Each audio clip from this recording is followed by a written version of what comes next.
Je m'appelle Rachel. J'ai 32 ans, je suis infirmière en pédiatrie au Merci Général, dans une banlieue tranquille près de Columbus, dans l'Ohio. Ma fille de 6 ans est entrée dans notre cuisine un dimanche après-midi, portant un bob rose enfoncé sur ses oreilles. C'était le premier week-end de mars.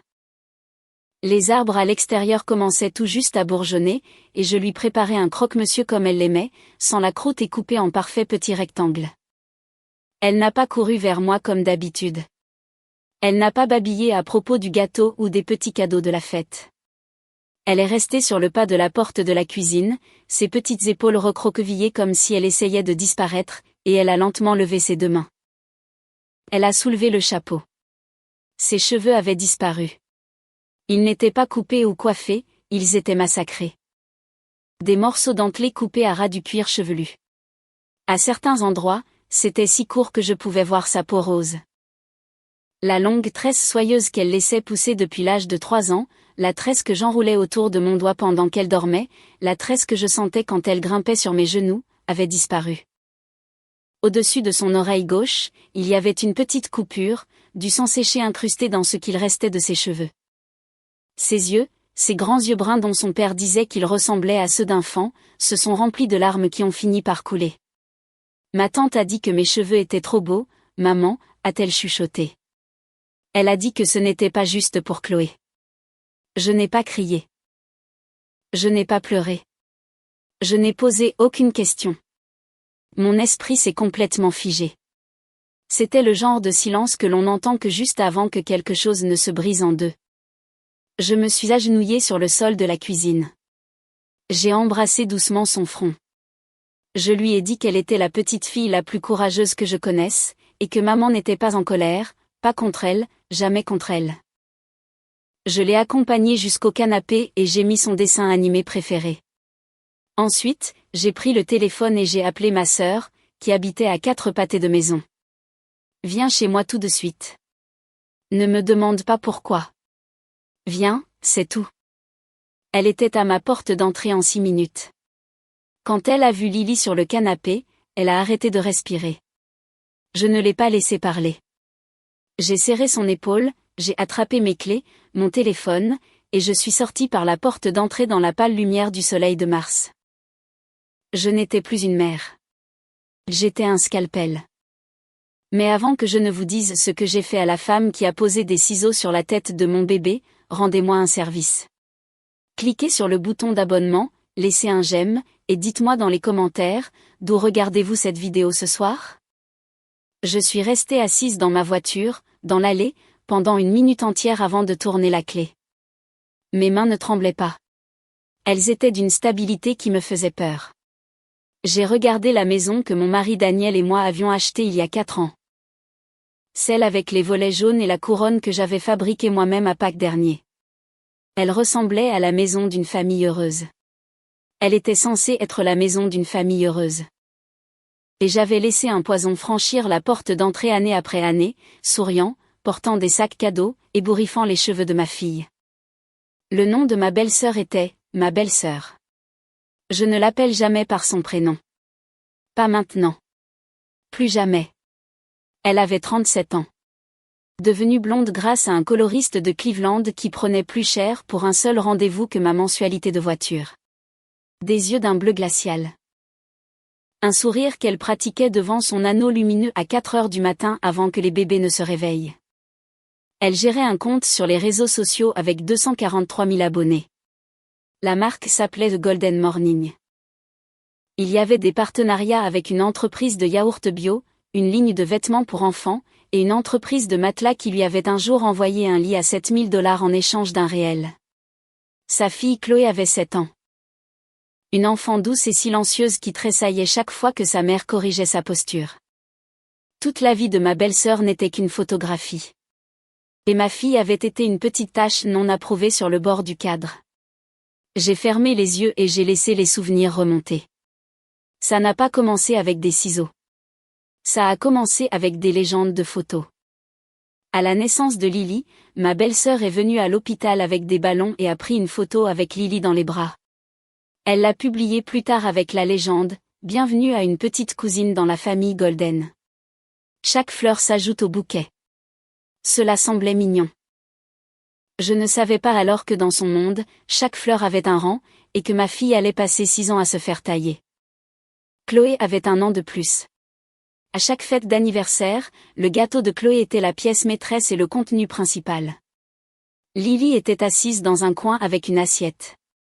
Pour le 4e anniversaire de Chloé, ma belle-sœur avait fait venir un photographe. Le photographe a pris 200 photos.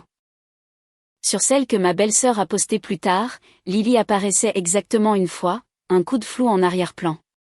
Chloé portait une couronne sur mesure.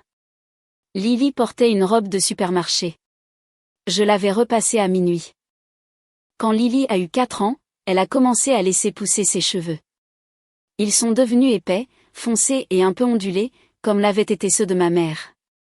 Lily s'asseyait sur le tapis de bain pendant que je les brossais chaque matin. Elle l'appelait sa tresse de princesse. À Pâques cette année-là, la famille s'est réunie chez ma belle-mère, et ma belle-sœur a regardé les cheveux de Lily et a dit, devant tout le monde, « Oh, ça fait beaucoup de cheveux pour une si petite tête. Tu vas avoir l'air déséquilibré, ma chérie. » L'assemblée a ri poliment. Daniel a ri poliment. J'ai posé mon café et j'ai emmené Lily à la voiture, en prétextant avoir oublié les œufs mimosa. Je suis restée assise sur le parking d'une station-service pendant 20 minutes, les mains agrippées au volant, et je me suis dit que je réagissais de manière excessive. Je me disais que la famille, c'était la famille. Je me disais que chaque famille a une mauvaise langue, et que la mienne était juste un peu plus acérée que la moyenne. J'étais lâche. Je m'en rends compte maintenant. À Noël, quand Lily avait 5 ans, ma belle-sœur lui a offert un cadeau. C'était un livre d'images intitulé « Les petites filles qui ont appris à partager ». À l'intérieur, la dédicace disait « Pour Lily, puisses-tu toujours te rappeler qu'il y en a assez pour tout le monde quand on en prend un peu moins. Avec amour, Tata. » Chloé a reçu une poupée American Girl qui coûtait $200. Au 6e anniversaire de Lily, l'automne dernier, ma belle-sœur s'est pointée avec 1 heure de retard, un cupcake de supermarché à la main, et est repartie au bout de 20 minutes en invoquant une urgence liée à une marque. 2 jours plus tard, un réel a été publié sur son compte, intitulé « Apprendre la gratitude à ma fille », où l'on voyait Chloé préparer des biscuits pour ses cousines moins fortunées. Lily n'était pas nommée. Mais dans les commentaires, les gens savaient. Tout le monde dans notre famille le savait. J'ai tout ravalé pendant 6 ans. J'ai tout encaissé. Je me disais que ma fille était aimée à la maison et que c'était suffisant. Je me disais que chercher la bagarre déchirerait la famille. Je me disais que Daniel aurait à choisir, et j'étais terrifiée à l'idée qu'il puisse faire le mauvais choix. Et puis hier, ma fille est allée à ce qu'elles appelaient une journée spa entre cousines chez ma belle-sœur. Ma belle-sœur avait vendu ça comme un après-midi tout en douceur. Pédicure, masque pour le visage, un petit goûter, juste entre filles.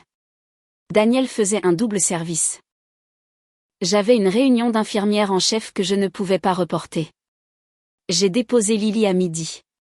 Elle portait sa robe violette préférée et sa tresse descendait dans son dos. Elle est rentrée à 16 heures avec ses cheveux dans un sac poubelle. J'ai ouvert les yeux. J'ai regardé mes mains sur le volant. Elles ne tremblaient plus. J'ai démarré le moteur. Ma belle-sœur vit à 22 minutes de là, dans un nouveau lotissement appelé Winslow Ridge. Toutes les maisons se ressemblent. Haute et blanche avec des volets noirs et un unique conifère parfaitement taillé près de chaque porte d'entrée. Je me suis garée devant sa boîte aux lettres, pas dans l'allée, car je voulais qu'elle voie ma voiture depuis la fenêtre. Je voulais que le coup à la porte précède la surprise. J'ai remonté l'allée en pierre. Je n'ai pas marché d'un pas lourd. J'ai sonné. J'ai attendu. Elle a ouvert la porte en pantalon de yoga et pull en cachemire, avec un maquillage impeccable parce qu'elle était toujours parfaitement maquillée. Son sourire s'est allumé comme un interrupteur. J'ai vu ses yeux scruter l'espace derrière moi, cherchant Daniel. Quand elle ne l'a pas trouvé, son sourire a vacillé l'espace d'une demi-seconde. « Rachel », a-t-elle dit, « quelle surprise. Est-ce que Lily va bien ? A-t-elle oublié quelque chose ? » Je n'ai pas répondu. Je suis passée devant elle pour entrer dans son vestibule. Ça sentait l'eucalyptus et les bougies de luxe. Son salon était un décor composé d'un canapé beige, d'herbes de la pampa blanche, d'un tapis au ton neutre, et d'un anneau lumineux dissimulé dans le coin derrière une orchidée. J'ai marché jusqu'au milieu de la pièce. Elle m'a suivi, la voix de plus en plus aiguë. Rachel, tout va bien? Tu as l'air. Lily est rentrée, ai-je dit. Elle a cessé de bouger. J'ai vu sa bouche s'ouvrir et se fermer. Je l'ai vue cligner des yeux. Ses cheveux, ai-je ajouté. Elle s'est vite ressaisie. Je dois bien lui accorder ça. Oh, ma chérie, a-t-elle dit, en portant la main à son cœur comme si elle était filmée. Elle a fait ça toute seule. Elle a demandé à jouer au salon de beauté, et quand je suis sortie de la pièce pour voir comment allait Chloé. Elle a mis la main sur les ciseaux. J'étais tellement bouleversée. J'allais t'appeler ce soir après avoir calmé ces petites émotions. Je ne voulais pas que tu penses que... Arrête. Le mot a atterri comme une pierre au milieu de son salon beige. Elle s'est tue. J'ai marché lentement en tournant autour de son canapé d'angle. J'ai passé ma main sur le dossier, de la même manière qu'elle passait la sienne à l'arrière de la tête de Lily quand il y avait une caméra braquée sur nous. Je me suis arrêtée devant son vélo peloton. Je me suis arrêtée devant son anneau lumineux. Je me suis arrêtée devant sa table basse où son téléphone, écran vers le haut, enregistrait un mémo vocal qu'elle prévoyait sans doute de transformer en podcast plus tard. J'ai pris le téléphone. Je l'ai retourné face contre la table. Je l'ai posé. Ses yeux ont suivi mon mouvement comme si j'avais ramassé une grenade. Ma fille de 6 ans, ai-je dit, ne sait pas comment se couper une bande bien nette à l'arrière de sa propre tête. Elle ne sait pas non plus mettre sa propre tresse dans un sac poubelle. Ces choses-là nécessitent l'intervention d'un adulte. Rachel, je te jure. J'ai dit arrête. Je me suis approchée d'elle. Elle était plus grande que moi avec ses talons couleur chair, mais elle a tout de même reculé d'un pas. Son dos a heurté les boiseries blanches. Je me suis arrêtée à une trentaine de centimètres de son visage. Je pouvais sentir son parfum, quelque chose de floral et de français. Je ne vais pas te crier dessus, ai-je dit. Je l'ai dit très doucement. Je ne vais pas te frapper. Je ne vais pas t'insulter. Sais-tu pourquoi? Elle a secoué la tête, de tout petits mouvements. Elle respirait par la bouche. Parce que je ne gaspille pas ma salive pour du contenu, ai-je dit. Tu adorerais une crise d'hystérie. Tu adorerais qu'une belle sœur folle débarque pour te donner une histoire à publier demain. Alors, je ne vais rien te donner du tout.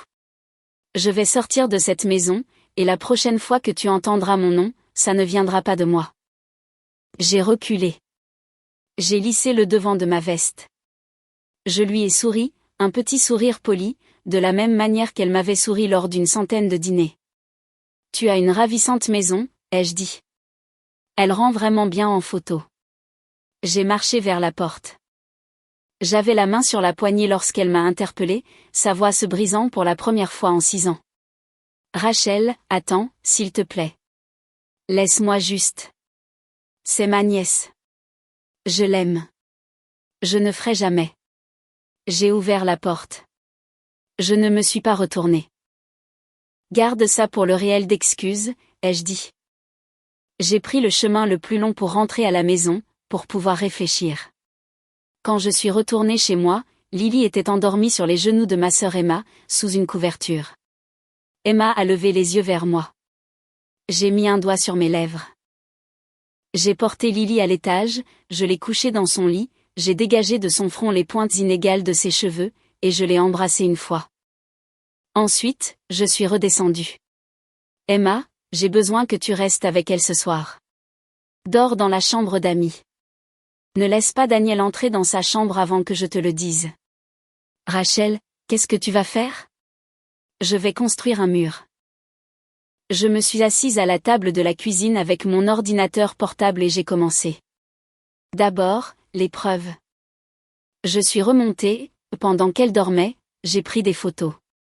J'ai utilisé ma formation d'infirmière. J'ai placé une règle à côté de la coupure au-dessus de son oreille. J'ai photographié l'arrière de sa tête, les côtés, les bords irréguliers. J'ai sorti le sac poubelle de son sac de sport et j'en ai photographié le contenu. Sa tresse encore attachée avec l'élastique violet que j'avais mis ce matin-là. La pointe des cheveux teintés de rouge à l'une des extrémités, là où les ciseaux avaient entaillé son cuir chevelu. J'ai scellé le sac dans un sachet plastique pour preuve de ma trousse d'infirmière, avec la date et l'heure sur l'étiquette au marqueur indélébile. Puis je suis retournée à mon ordinateur.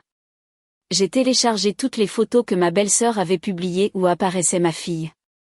J'ai fait des captures d'écran de chaque légende. J'ai affiché son réel le plus récent. Celui d'il y a 2 semaines intitulé « Comment j'élève des filles en confiance dans un monde insécurisant » et je l'ai regardé 2 fois. Ensuite, j'ai ouvert une deuxième fenêtre et j'ai commencé à rédiger une chronologie. Mars 2020, le commentaire sur les cheveux. Novembre 2021, le livre sur les petites filles qui apprennent à partager. Août 2022, le réel où la robe de Lily a été effacée de la photo de famille. Octobre 2023, la légende sur les cousines moins fortunées. Novembre 2023, le cupcake d'anniversaire.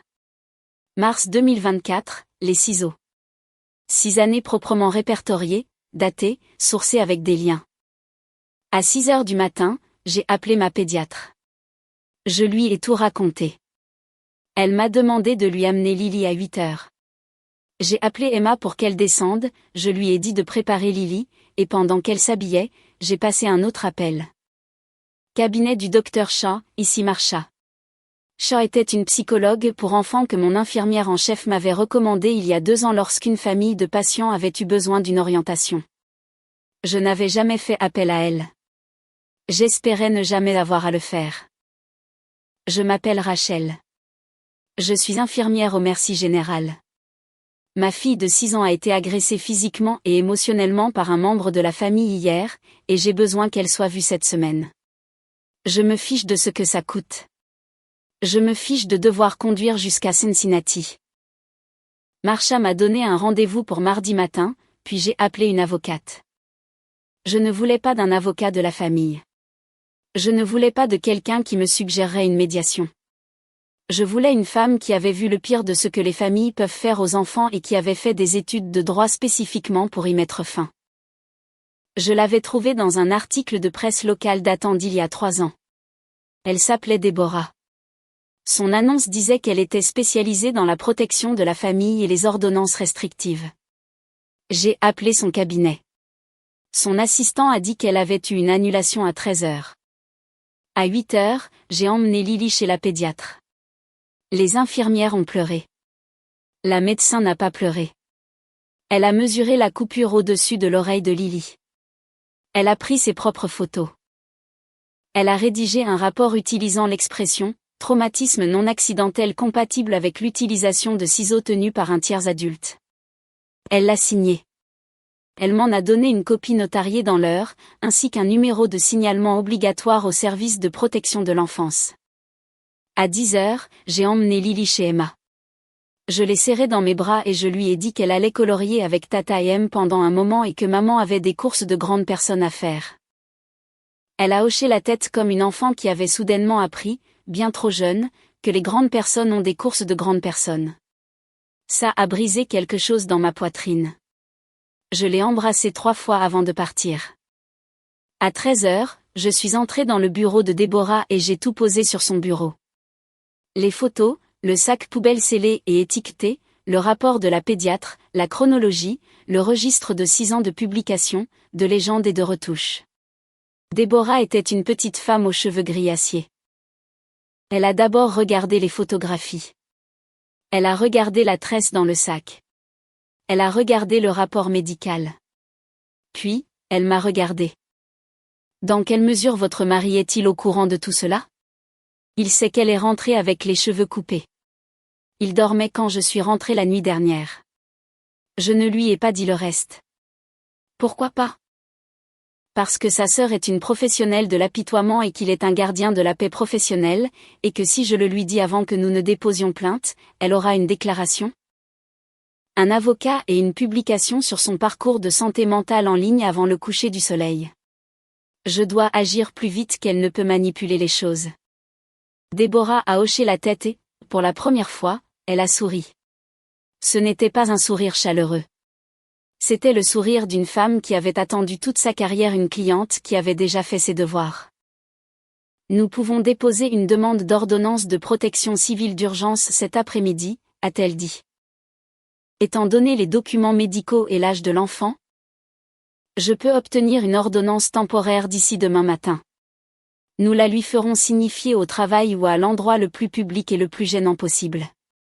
Je recommanderais également d'engager des poursuites pour agression sur mineur. Le procureur local a la réputation de ne pas plaisanter. Faites-le, ai-je dit. Tout.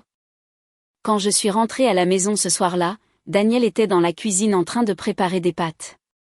Il a levé les yeux quand je suis entrée et son visage était celui d'un homme qui croyait encore qu'aujourd'hui était un lundi normal.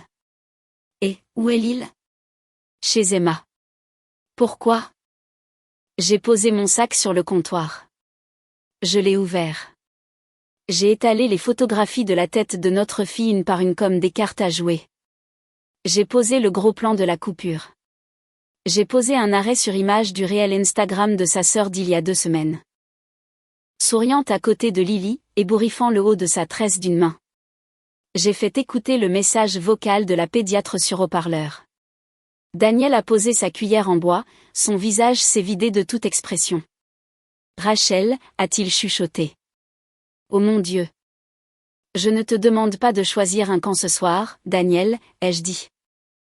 Je te dis à quoi le camp ressemble déjà. J'ai déposé un dossier aujourd'hui. Une ordonnance de protection contre ta sœur lui sera signifiée demain matin. Une plainte pour agression sera déposée d'ici la fin de la semaine. Tu peux te tenir à mes côtés ou à ses côtés. Mais tu ne peux pas te tenir entre les deux, car il n'y a plus d'entre-deux. Il y a notre fille et il y a ce qui lui est arrivé. Il s'est assis à la table de la cuisine. Il a enfoui son visage dans ses mains. Il a pleuré d'une manière que je ne lui avais vue qu'une seule fois auparavant, à la mort de son père. J'aurais dû dire quelque chose, a-t-il dit. À Pâques, à Noël, à l'anniversaire, je l'entendais. Je l'ai toujours entendu. Je pensais juste que... Je sais ce que tu pensais, ai-je dit. Je le pensais aussi. Nous avions tous les deux tort. La question maintenant est de savoir ce que nous allons faire. Il a levé les yeux vers moi. Tout ce dont tu as besoin. Alors demain, tu vas faire quelque chose de plus difficile que tout ce que tu as fait jusqu'ici. Je n'ai pas dormi. À 3 heures du matin, j'ai ouvert mon ordinateur portable une fois de plus et j'ai vérifié le compte de ma belle-sœur. Elle avait une publication programmée pour le vendredi soir à 19 heures. Une émission en direct intitulée Spring Refresh, un renouveau mère-fille. Cela allait être filmé dans un espace événementiel huppé du centre-ville de Columbus, devant un public de 300 amis mamans et abonnés, sponsorisé par l'entreprise de yaourt bio. 2 cadreurs, une diffusion en direct sur plusieurs plateformes. Elle en faisait la promotion depuis un mois. J'ai souri dans l'obscurité. J'ai acheté un billet. Le vendredi est arrivé vite. L'ordonnance de protection lui avait été signifiée le mardi matin, devant son cours de yoga à la salle de sport. La convocation pénale était arrivée mercredi. Son partenaire de podcast l'avait déjà discrètement lâché. Pas encore la compagnie de yaourt. Son équipe ne le savait pas encore. L'événement était toujours maintenu. Le vendredi à 18h30, je me suis postée à 4 pâtés de maison de la salle. Je portais une simple robe grise et des bottines noires basses. Mes cheveux étaient tirés en arrière. Dans mon sac, j'avais une clé USB, une copie plastifiée du rapport de la pédiatre, et une petite télécommande Bluetooth que j'avais achetée sur Amazon pour $15. Je suis entrée avec mon billet. Le personnel a souri. J'ai souri en retour. La salle était resplendissante.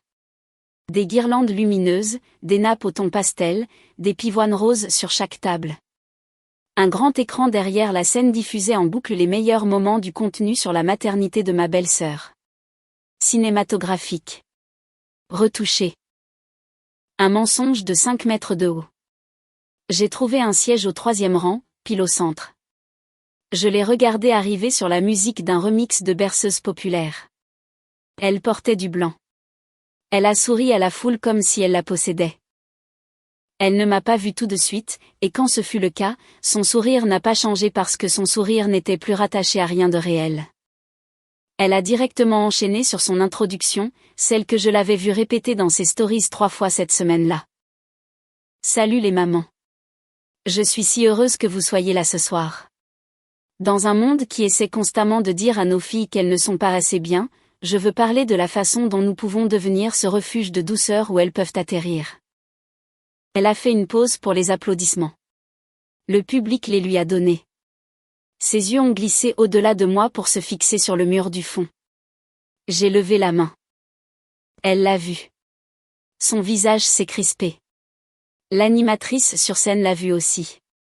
Et comme on l'avait briefé sur le fait que c'était le moment des questions-réponses avec le public en direct, elle s'est approchée avec un micro à la main et l'a fait passer le long de la rangée jusqu'à moi.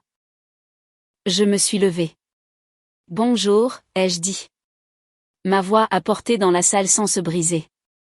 J'avais pratiqué cela devant le miroir de ma salle de bain pendant 2 heures. J'ai une question sur cette douceur. Je t'écoute, a dit ma belle-sœur, son sourire de façade se mettant en place comme un déclic.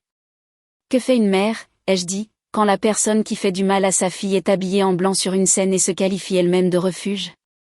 La salle est devenue silencieuse. Je suis désolée, a-t-elle dit d'un ton léger. Je ne suis pas sûre d'eux.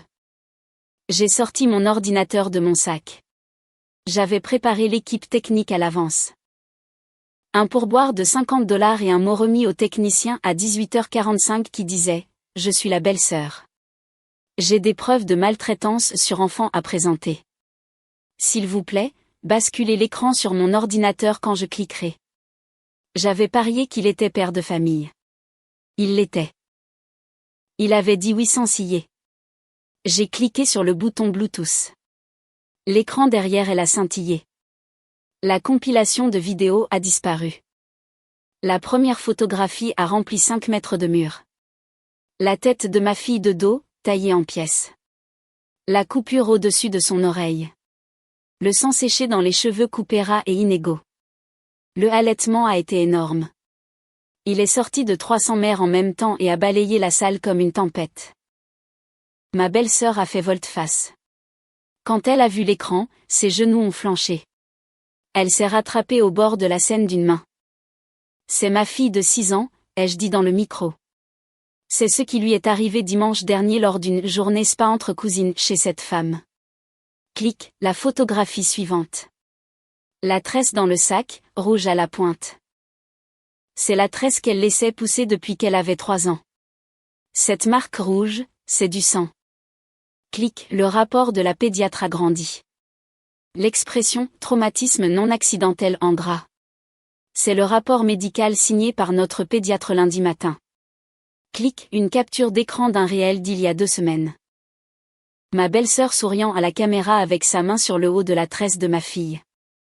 Légendé, énergie de petite cousine. Ceci a été filmé 14 jours avant qu'elle ne donne des coups de ciseaux sur la tête de ma fille parce que, et je cite directement ma fille était trop belle et ce n'était pas juste. Le micro était stable dans ma main. Ma belle-sœur était à genoux maintenant.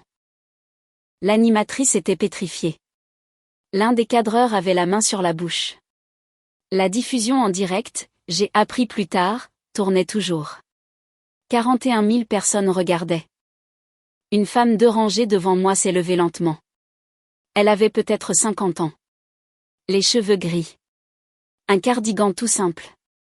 Je ne la connaissais pas. Elle s'est tournée pour faire face à ma belle-sœur sur scène. J'ai conduit 90 minutes pour être ici ce soir, a-t-elle dit. Sa voix tremblait. J'ai amené ma fille. Elle a pris son sac à main. Elle est sortie. Une autre femme s'est levée, et encore une autre. Ce n'était pas une débandade. C'était pire qu'une débandade. C'était une marée qui se retirait. Rangée après rangée, les pivoines et les guirlandes lumineuses perdaient leur public. Une représentante de la marque de yaourt était déjà au téléphone près du mur du fond, le visage de la couleur du papier. J'ai posé le micro sur ma chaise. Je n'ai rien dit de plus. Je n'en avais pas besoin. J'ai marché vers la scène, je suis passé devant ma belle-sœur, et j'ai débranché ma clé USB de la table de mixage. Je suis sorti par les portes principales de la salle. L'air froid de mars m'a frappé. J'ai pris la plus profonde inspiration que j'ai prise en 6 ans. Les retombées se sont propagées comme l'eau se propage à travers des fondations fissurées, lentement au début, puis partout à la fois. Dès le samedi après-midi, l'entreprise de yaourt avait publié un communiqué. Le dimanche soir, l'entreprise de matelas. Le lundi, toutes les marques avec lesquelles elle avait travaillé.